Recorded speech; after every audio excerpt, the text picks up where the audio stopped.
il y a un métier de théâtre, une vocation de théâtre, une profession de théâtre.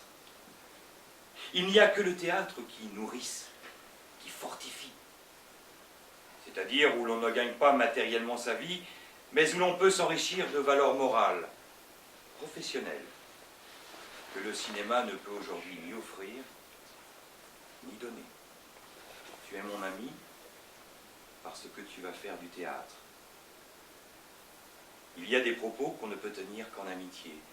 Il y a une disposition d'esprit et de cœur qu'on ne peut avoir qu'avec un ami.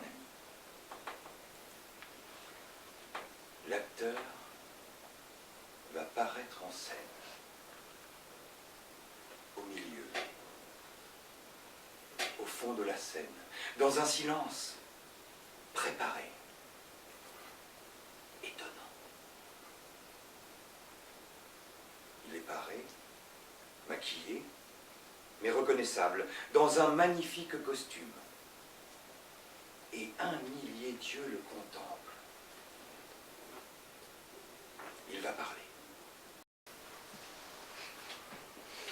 N'est-il pas monstrueux que ce comédien, pour une simple fiction, pour l'ombre d'une douleur, puisse plier si fort son âme à son texte, que tout son visage en devienne blanc, et qu'il y ait des larmes dans ses yeux, de la folie dans ses gestes, et que sa voix se brise, et que tout en lui se conforme au vouloir de l'idée. Mais moi... C'est ça, c'est ça. N'est-il pas monstrueux que ce comédien, pour une simple fiction, pour l'ombre d'une douleur, puisse plier si fort son âme à son texte, que tout... Ah, ralentis ici, ralentis.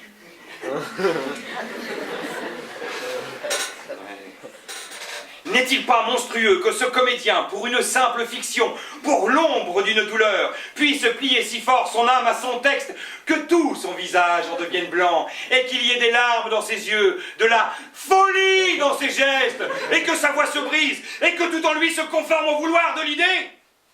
Ton mouvement est faux pour le sentiment.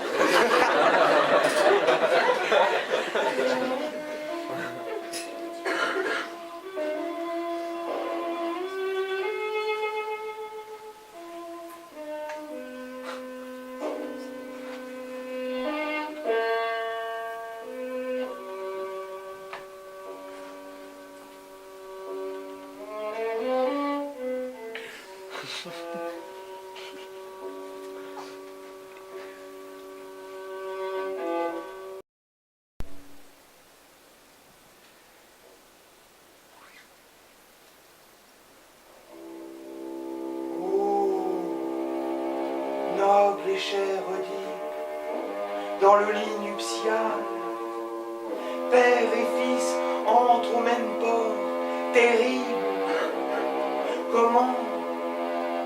Comment le sillon labouré par ton père a-t-il pu te supporter?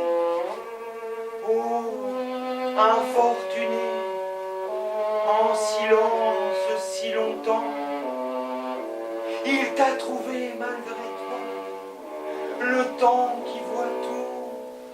Il juge le mariage qui n'est pas un mariage, l'enfanteur qui est l'enfanté. Oh, fils de Laios, plutôt ne t'avoir jamais vu, je me lamente, des cris stridents sortent de ma bouche.